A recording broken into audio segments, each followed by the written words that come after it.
I believe a true jewel should, of course, have great materials, great craftsmanship, but also it should have a story behind it, and it should have significance given to it, I guess, by the wearer.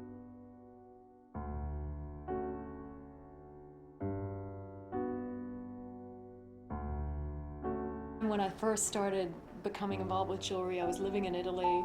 I had just finished a graduate program studying Italian Renaissance literature and art history, and had been traveling the Mediterranean and absorbing Italian culture. And my mother came for a visit in Florence and really wanted an ancient coin to be set into a necklace. And we found a coin that had the Carthaginian goddess Tanit. I was introduced to a goldsmith in Florence in a wonderful palazzo near the Ponte Vecchio called the Palazzo dell'Orfeo, which means the goldsmith's palace. I felt at that point that I'd entered into the 14th century itself. Here I'd been studying the literature and art of that period, learning the language, and all of a sudden the door was open into that world. I took that first little drawing of my mother's necklace and had that made, and from there bought other ancient coins and started setting them, and I became more and more interested with the history of jewelry. I started buying a few gemstones and going to the goldsmiths and asking them to go back to ancient techniques. I was looking at Etruscan jewelry, and I started looking at references of jewelry that I would see in Renaissance portraits. What captivated me was the feeling of the jewelry and wondering about the story behind that piece of jewelry. There is a romance and a history to working in Italy and to working with the Italian goldsmiths there. It's not only their innate understanding of beauty and symmetry and classicism. Each object carries that value. Each object that I create carries the soul of the history of the artisans in Florence.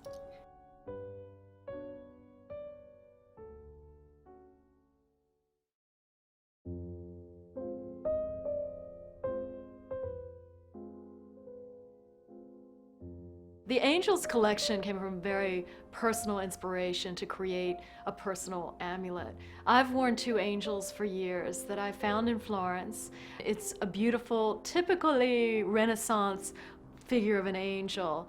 I engraved each of my sons' names on the back, and they've become a very important personal amulet and charm for me that I wear day and night and keep close to my heart. Angels have almost as long a history as gold does.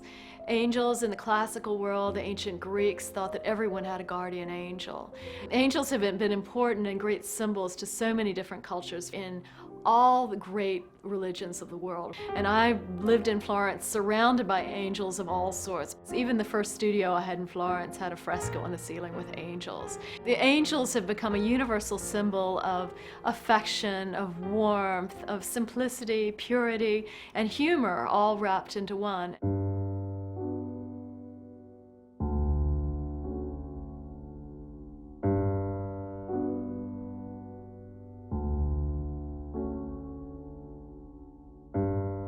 It was never a question that gold would be the principal material that I would work with. First of all, it's been in fashion for probably over 5,000 years.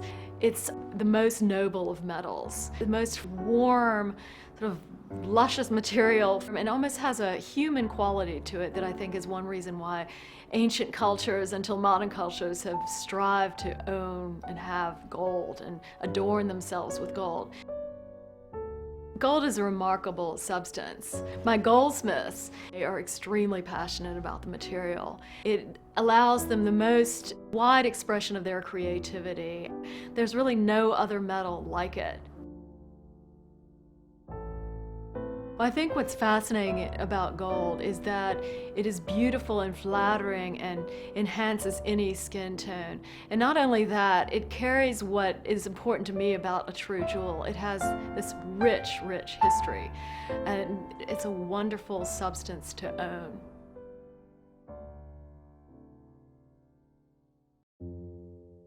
I love to give the angels as a gift, and for years I've collected them in Florence and given them to my friends to commemorate their first child, to commemorate a graduation, or just as a token of affection and symbolic of a special event in their life. The obvious choice of metal was gold for, again, its warmth and the emotive response that it evokes. And then the symbol of the angel, which is sort of a universal symbol that everyone could relate to. These golden angel pendants are meant to be personal amulets that can be passed down and treasured for years and generations. They become small heirlooms, which is what I love about the history of jewelry and what I believe goes into being a true jewel.